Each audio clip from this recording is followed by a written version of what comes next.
శ్యామ్ నీకు గుర్తుండి ఉండాలా, కదిరిలో కుతాగుళ్ళ ఏరియాలో ఒక 15 ఎస్సీ కుటుంబాలు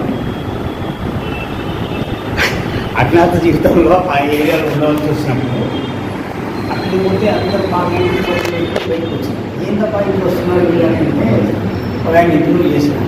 మేము శైవ మతస్తున్నాం, మేము శాకాహారమే, ఇక పెళ్ళిళ్ళు చేసుకుంటే కూడా ఈ క్లాన్లోనే చేసుకుంటాం కానీ ఇంకో క్లాన్లోకి వెళ్ళాం అని ఎవరు చెప్తున్నారు. మొత్తానికి ఆ ఇంటర్నెట్ చేసింది. ఈ మొత్తం ప్రోగ్రాం మీద శ్యామ్ ఏం చేసినాడంటే ఇది భోజనం టైం కాబట్టి అన్నీ కలిసి పెట్టాడు. మొత్తం అన్నీ కలిసి పెట్టినాం. రాజకీయ అంశాలు, తాత్విక అంశాలు, తర్వాత మానవ ప్రవర్తన, ఇన్ని విషయాల్ని బసవన్ చెప్పినాడు అని చెప్పి అనడం అనేది చాలా గొప్ప విషయం. జరుగుతుందని దాదాపు అన్ని 90s అనుకుంటాను. అనుభవసారి కూడా గుర్తుండాలా, దేశీయ మార్క్సిజం అనేటువంటి ఒక మాట తీసింది. దేశీయ మార్క్సిజం మన దేశంది కాదు, మార్క్సిజం ఎక్కడో జర్మనీ చెప్తే ఆడ ఇక్కడెందుకు అప్లై యొక్క చర్చ వచ్చింది. దానికి సమాధానం చెప్పాల్సింది. మొదలు పెట్టుకుంటే బసవన్ నుంచి వీరేశలింగం మీద, గురజాడ మీద, ఇప్పటికి ఈ వరుసని ఈ పరంపర చెప్పుకోవచ్చు. దానికోసమే వీళ్ళు బసవనికి సంబంధించినటువంటి ఒక 2 రోజుల కార్యక్రమం పెట్టుకున్నా కానీ తప్ప మనోడు ఏం చేసిందంటే కలిపి పెట్టి తిను అంటున్నాడు కానీ దాన్ని చేసుకోవడం కూడా చెప్పడు. బసవనికి ఈ థాట్ ఎక్కడి నుంచి వచ్చింది, ఆనాటి సమాజం ఎట్లా ఉండింది కదా. ఇంకొక మంచి మాట అన్నాడు, బసవనికి ముందు బసవనికి తర్వాత చూడాలి. తర్వాత విషయాలను వీళ్ళు చెప్తున్నారు.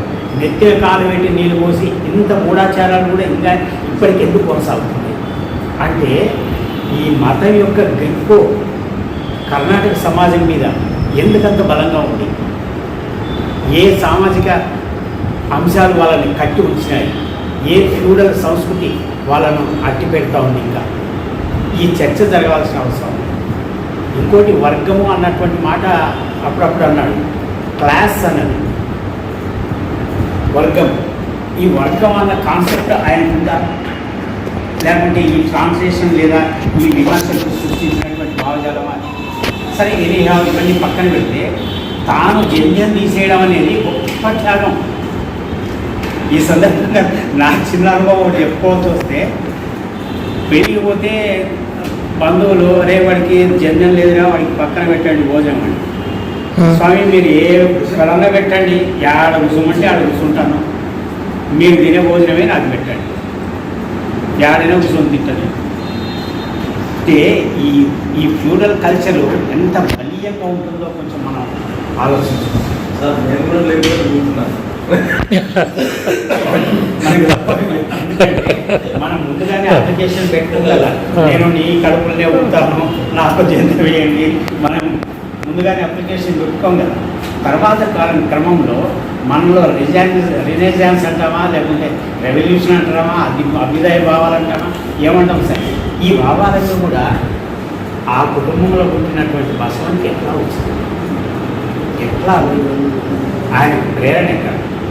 ఇంకొకటి కూడా మోహన్కు ఈ జిప్ప చాపల్యం కొంచెం తగ్గాల. చెప్పి ఒక విషయం అట్లా అందించి మళ్ళీ పరిగెత్తాడు, నాయబడి పరిగెత్తిరమ్మంటాడు. కుంటోలో మేము ఆయన పరిగెత్తుకుంటూ వచ్చేది. ఒకటి బార్డర్లో, మహారాష్ట్ర బార్డర్లో ఇటువైపు బసవడు ఉన్నాడు, అక్కడ ఆ ప్రాంతం ఇంకా కొంచెం వెనక్కపోతే పూలే జన్మించాడు. మళ్ళీ మహారాష్ట్రలోకి వస్తే అంబేద్కర్ వచ్చాడు. ఈ ముగ్గురు భావజాలాలు ఇంతకు ఒకరికి ఆ సాంప్రదాయంగా వచ్చినట్టు అని చెప్పేసి నాకు స్ట్రైక్ అయ్యింది. బసవన్ నుంచి పూలే నుంచి అంబేద్కర్, ఇట్లా ఒకరి తర్వాత ఒకటి ఇన్ఫ్లుయెన్స్ అయినటువంటి ఒక పరంపర ఒకటి ఉంటుంది పూలలో. దాన్ని ఎందుకు కనెక్ట్ చేసి మాట్లాడలేదు? నియమపడి మేము రావాలా, మాకు ఇదిగో చెప్తాడంటే చెప్పడే. బసవడు చెప్పినటువంటి కార్యక్రమాలు irrespective of caste and creed అందరికీ చదువు చెప్పండి అని పూలే అన్నాడు. బసవడు అన్నాడా? పూలేకి ఇన్స్పిరేషన్ ఎక్కడి నుంచి వచ్చి ఉంటుంది? బసవడు నుంచి వచ్చింది. ఎందుకంటే ఒకే రీజియన్లో ఉండినటువంటి వాళ్ళు ఆ రీజనల్ ఇన్ఫ్లుయెన్స్ ఉంటుంది. అంటే అట్లా అనుకున్నప్పుడు ఉత్తర భారతదేశంలో రవిదాస్ ఉన్నాడు. రవిదాస్ ఆయన 1157 అంటే దాదాపు 14వ శతాబ్దం విద్యావంతులు కదా. రవిదాస్ కానీ తాళపత్ర గ్రంథాల్లో ఏదో రకంగా వీళ్ళకి అంటే సమాచారం దాదాపు ఈ కమ్యూనికేషన్ వ్యవస్థ లేని కాలం 300 సంవత్సరాలు పట్టింది ఒక పర్పస్ అక్కడికి సర్వ్ అవడం. రవిదాస్ మీరు చూడండి, మరి గొప్ప సంఘ సంస్కర్త దీనికి సంత రవిదాస్. దీనికి స్టాలిన్ ఒక సొల్యూషన్ చెప్పినాడు.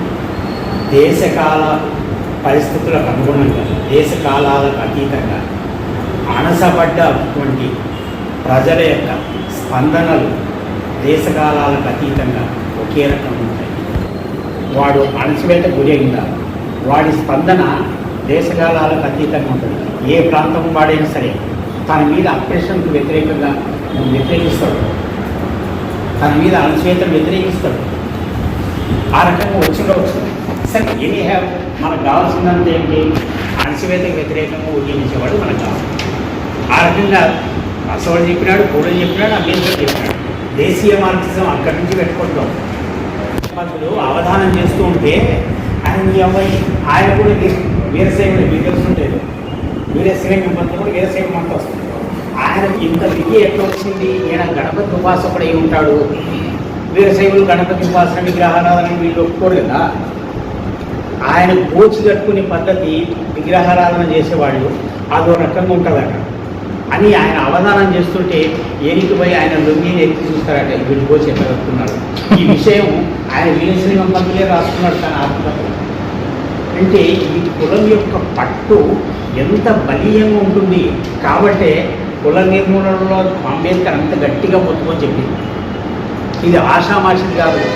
మేము వర్గాన్ని నిర్మూలించవచ్చు, కానీ ఈ దేశంలో కులాన్ని నిర్మూలించడం అనేది అంత ఆషామాషి విషయం కాదు. ఈ పరంపర ఆలోచనలో సాహిత్య స్రవంతి ఎంత వీలైతే అంత తొందరగా మొదలుపెట్టాలి. ఎందుకంటే సనాతన ధర్మం అని ఇవాళ వీళ్ళు బాగా ఈ హిందూ మతం మొత్తుకుంటున్నారు కదా. వాళ్ళకి సమాధానం ఈయన ఒక్కడే కాదు. ఈయన భారతీయుడు కాదా? ఈయన భారతదేశంలో పుట్టలేదా? ఈయన కూడా మీలాగనే పెట్టుకున్నాడు కదా. కానీ బేస్ మాత్రం అదే. మళ్ళీ మనకు ఈ డైరెక్టిజం ఇంకొకటి ఉంది ఇక్కడ. బసవన్నది విశ్వగురు అంటారు. మీరు గమనించినారు లేదు? విశ్వగురు బసవన్న అంటారు అర్థమవుతుంది. ఇప్పుడు ఏమంటున్నారు తెలుసా? విశ్వగురు మోడీ అంటున్నారు. అసలు ఎంత దుర్మార్గమో నాకు అసలు అర్థం కాదు. అది పెట్టిండాల్సింది. విశ్వగురు బసవన్న అంటే అసలు అప్లై చేసుకోవడానికి అర్థం ఉండాలి. మనం రాజకీయంగా ఇవాళ ఆలోచన చేసుకున్నా కానీ ఈ మతోన్మాదులకు ఖచ్చితంగా సమాధానం చెప్పగలిగినటువంటి ఆయుధం బసవన్న. మన దేశంలో పుట్టినాడు కదా. మరి ఆయన ఏం చెప్పింది? ఆయన చెప్పిందే మాకు అవసరం. ఆయన ఈ మతాలను విడదీసి చూడొద్దని చెప్పింది కదా. మనకు అది ఎందుకు అవసరం వద్దు? మన సాంప్రదాయాన్ని మనం పాటించుద్దాం. కాబట్టి అది చాలా సామయికమైనది, అవసరమైనది. ఎంత వీలైతే అంత తొందరగా మొత్తం రాష్ట్ర కమిటీ అంతా కూర్చొని ఎవరెవరు ఏమేమి రాస్తారు, తెలుగు అనువాదాలు ఏమున్నాయి అందరికీ సప్లై చేసి మీరు ఈ టాపిక్ రాయండి, ఈ టాపిక్ మీద మాట్లాడండి అని మళ్ళీ వేమన వీరబ్రహ్మ మీద ఎట్లయితే మీరు బుక్లెట్లు వేసినారో ఆ బుక్లెట్లు వేస్తే అది బీజేపీ గవర్నమెంట్, విశ్వ హిందూ పరిషత్తు వీళ్ళందరికీ కూడా మతోన్మాదులకు అందరూ కూడా చెప్పినట్టు ఆ రాజకీయ ప్రయోజనాన్ని సాధించినట్టు అవుతుంది.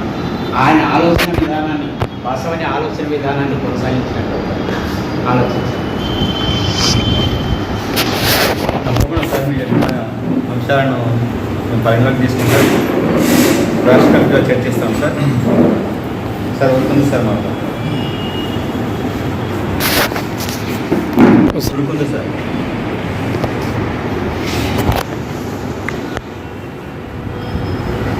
ఊరుకొత్త సారా సాక్ష్య సంఘం ద్వారా మీటింగ్ పెట్టుకోవడం బాగుంటుంది. సాక్ష్య సంఘం గౌరవశక్తి ఆయన ఎవరైతే వాళ్ళ పేరు ఉంటున్నారు. సభకు నమస్కారం. ఈరోజు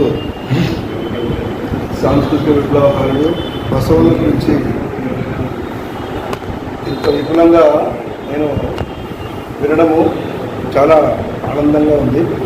కాకపోతే మా తమ్ముడు మోహను నేను ఎంత అలసిపోయినా ఎంత ఇబ్బంది పడినా ఈ బసవన్న గురించి అంటే నాకు అంబేద్కర్ అనేవాడు ఈ సామాజిక విప్లవము సమానత్వము మనుషులతో ఒకటే అనేది వరకు నాకు తెలుసు. అంతకంటే ముందు కూడా ఈ సమానత్వం కోసము సమాజం కోసము ఈయనని అంటే దాదాపు 800 సంవత్సరాలకు పూర్వం అట్లా ఆనాటి సాంఘిక ఆచారాలు కావచ్చు, పద్ధతులు కావచ్చు, సమాజం కావచ్చు, ఎటువంటి ఒత్తిడులు ఫేస్ చేసినాడు, నిలబడినాడు అనే దాని గురించి మనం ఆలోచిస్తే ఒకసారి ఒళ్ళు గౌరపాటు వస్తుంది.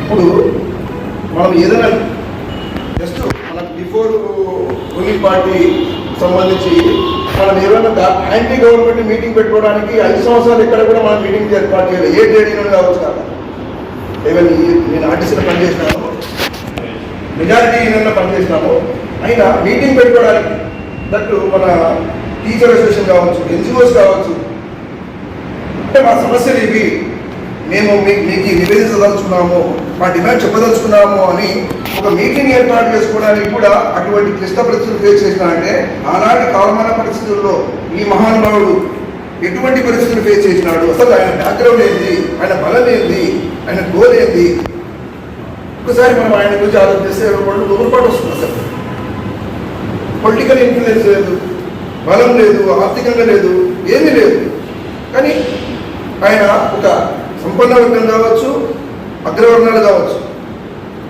ఏది ఏమైనా సమాజం కోసము దేవుని సృష్టిలో అందరూ కూడా మనుషులే, మనమంతా ఒకటే అనే ఒక కాన్సెప్ట్ని తీసుకోవాలా, దీంట్లో ప్రాణమైనా కూడా ఇబ్బంది ఏం లేదు అనే దానికి ఆయన కట్టుబడి పనిచేయాలని అనుకుంటాం. ఇంతవరకు మనం మాట్లాడుతుంది ఇప్పుడు ఇంతవరకు మన వాళ్ళు ఇక్కడ ఉన్న వాళ్ళంతా కూడా అంతో ఇంతో సమాజం పట్ల అవగాహన ఉన్నవాడు, కులాల పట్ల మతాల పట్ల అవగాహన ఉన్నవాళ్ళని. ఒక అహంకారం ఎట్లా వస్తుంది మనిషికి, కులం వల్ల, అందం వల్ల, బలం వల్ల, బలగం వల్ల, దీంట్లో అంతా మనకు అహంకారం పెరుగుతుంది. ఒక అందగాడు అంటే అహంకారం వచ్చేస్తుంది, ఒక భుజబలం ఉంటే కూడా మనకి అహంకారం వస్తుంది, వాడి వెనక బలగం చూస్తే కూడా మనకి అహంకారం వస్తుంది, ఒక ఉన్నతమైన కులంలో ఉంటే కూడా మనకి అహంకారం వస్తుంది. ఈ అహంకారానికి అతీతంగా పనిచేయాలంటే ఎక్కడ స్టార్ట్ చేయాలి? కులాచారాలు, పెళ్లిళ్ళ గురించి మనం చాలాసార్లు మనం మాట్లాడుకున్నాం. ఎందుకు మాట్లాడుకుంటున్నాం అట్లా? ఎవరెవరు స్టార్ట్ చేయాలి కదా, ఎవరెవరు వాళ్ళు అడుగు ముందుకు చేయాలి, గొంతు ఒరే నేరు కదా, పెళ్లి చేసుకున్నాము మన ఇష్టం, అమ్మాయి అబ్బాయి అన్యోన్యంగా దాంపత్య జీవితం చేస్తూ ఒక కుటుంబంలో బాధ్యత గల పోర్షన్ వాళ్ళు చేస్తే అంతకన్నా కావాల్సింది ఏముంది? కులాలు, మతాలు, తిథులు, నక్షత్రాలు, రకరకాలైనటువంటి శాస్త్రీయ పద్ధతులు అవలంబించిన వాళ్ళు కోర్టుల్లో ఉన్నారు. కోర్టుల కేసులంతా వాళ్ళే ఉన్నాయి, కోర్టుల కేసులన్నీ కూడా డైవర్స్ కేసులన్నీ వాళ్ళే ఉన్నాయి. ఎక్కడ పోతుంది సమాజము? మనం ఏం ఆలోచన చేస్తున్నాము? ఇంకా కులము, మతము, ఆచారము, వ్యవహారము అని ఒక డెస్టినీ లేదు అసలు దానికి. దాని గురించి మనము ఈరోజు మనం ఇక్కడ మాట్లాడవచ్చు, ఇంటి దగ్గర పోతే మనమైపోతున్నాం. ఇక్కడ వేదికలో మెసేజ్ ఇస్తున్నాం ఒక ఆచార్య హోదాలో. ఆచార్యుడు అంటే మనకు తెలిసి ఆచరించేవాడే ఆచార్యుడు. ఆచరించకుండా మనం ఇక్కడ మీటింగ్ మాట్లాడుకొని డిస్కషన్ చేసుకొని ఆహా ఓహో అంటుంటే మనల్ని మనం మోసం చేసుకోవడమే కానీ ఇంకోటి కాదని నాకు అర్థమవుతుంది. కానీ అంత మేధావర్గమే, అంత తెలిసిన వాళ్ళే, సమాజం మాకు కోరేవాళ్ళే అందరూ కూడా. కానీ ఆ విధంగా మనం ఎందుకు అడుగులు వేయలేకున్నాము? మా ఇంట్లోనే స్టార్ట్ చేద్దాము, మీ ఇంట్లోనే స్టార్ట్ చేద్దాము, కలిసి ఫోన్ చేద్దాము. కొన్ని సంఘాలు కొన్ని ఏరియాలు ఉంటాయి, బ్యాక్వర్డ్ ఏరియా, అక్కడ పోయి వాళ్ళు మతం మారుతున్నారు. వాళ్ళు మతం మారకుండా అంటే ఇక్కడ మతం మారే ఉద్దేశం ఏంటి అంటే నువ్వు దూరం పెట్టావని, నువ్వు మనిషిని దూరం పెట్టావు ముందు అని. వాడు దేవుడు మతం అనుకోవాలనే వాడు మనిషిగా గుర్తించలేనప్పుడు నాకు వాడు అన్నం పెడుతున్నాడు, ఆదరిస్తున్నాడు, విద్య చెప్తున్నాడు, మనిషిగా చూస్తున్నాడు. నీకు దేవుడు నాకు తెలియదు, మతం తెలియదు, నాకు ఆచారం నాకు తెలియదు, నువ్వు దూరం అంటున్నావు. వాడి ఇష్టాన్ని పోవడంలే. ఈరోజు ఏమంటున్నాడు? వాడు పోతున్నాడు, వాడుతున్నాడు, ఏది వేసి గొప్పలు పెడుతున్నావు. దాని మీనింగ్ మీరు ఎత్తుకోవడానికి మూలాలకి పోవడానికి ఎక్కడ జరిగింది తప్పు? ఈ రోజు కన్నా మార్పు ఉందా? ఈ రోజుకైనా ఆ విషయంలో మార్పు ఏమైనా ఉందా? లేదు, శూన్యం. ప్రయత్నాలు, ఫోకస్, మీటింగ్లు, ఖర్చులు, హంగామాలు, అంతవరకే. దాని గురించి మనకు ఇప్పుడు మన బసవన క్వశ్చన్ చెప్తున్నాడు, ఆన్సర్ చెప్తున్నాడు ఆయన. ఈ సమస్య ఉంది, దీనికి పరిష్కారం ఇదన్నా తీసుకోండి అని ఆయన చెప్తున్నాడు.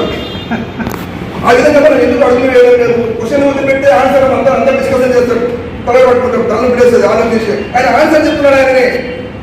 ఈ విధంగా ఈ ప్రశ్నకు సమాధానం ఇట్లా పోతే అవుతుంది అని చెప్తున్నాడు.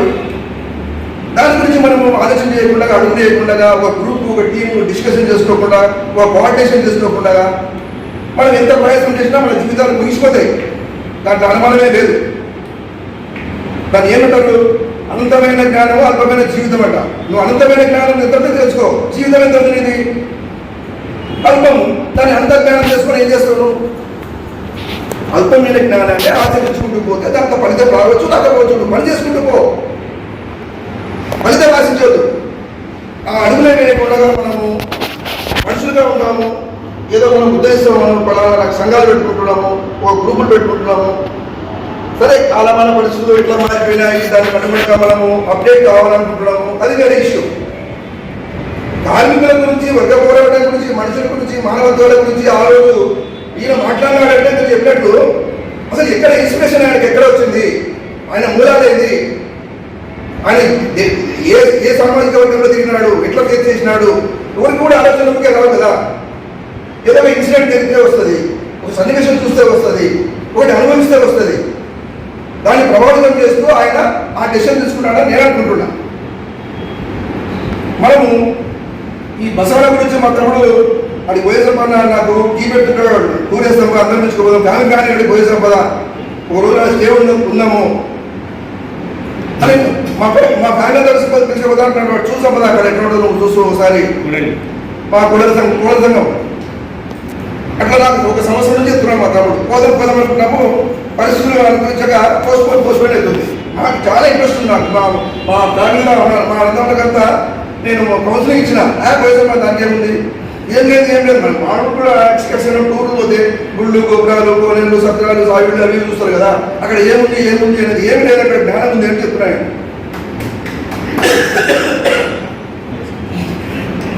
ఏముంది మనకి జ్ఞానం ఉంటే ఇంకొకటితో అవసరం లేదు కదా సార్.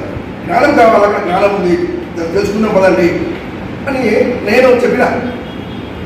ఆ విధంగా మనము నేను ఏమైనా ఎవరైనా నొప్పించి బాధ పెట్టించుంటే అన్నిదా భాగంలో కూడా క్షమించాలని కోరుకుంటూ ఈ అవకాశం ఇచ్చినటువంటి అందరికీ ధన్యవాదాలు చెప్తూ సెలవు తీసుకుంటున్నాను. Thank you. చాలా మంచి విషయాలు తెలియజేశారు సార్, ధన్యవాదాలు.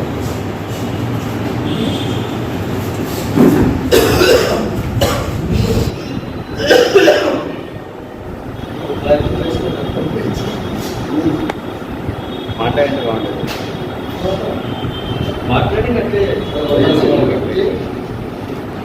విజయ్ సార్ రెండు మాటలు మాట్లాడి అంత చేస్తారు.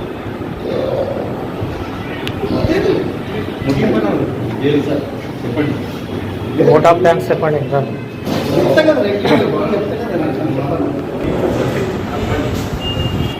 ఈ కార్యక్రమాన్ని ఏర్పాటు చేయించి మమ్మల్ని ముందుకు తీసుకొచ్చినటువంటి మొదటిసారిగా మా సభాధ్యక్షుడు సార్ గారికి ధన్యవాదాలు తెలియజేస్తున్నాం. అలాగే అడిగిన వెంటనే అది సెలవులు పెట్టుకొని వచ్చినటువంటి మా కార్యదర్శి, రాష్ట్ర కార్యదర్శి గారు గజరావు రఘుబాబు గారికి ధన్యవాదాలు తెలియజేస్తున్నాం. అలాగే బసవరాజ్ సార్ గారికి ధన్యవాదాలు తెలియజేస్తున్నాం. వచ్చిన మీకు అందరికీ మరోసారి ధన్యవాదాలు తెలియజేస్తున్నాం. ఈ కార్యక్రమం ఇంతతో ధన్యవాదాలు.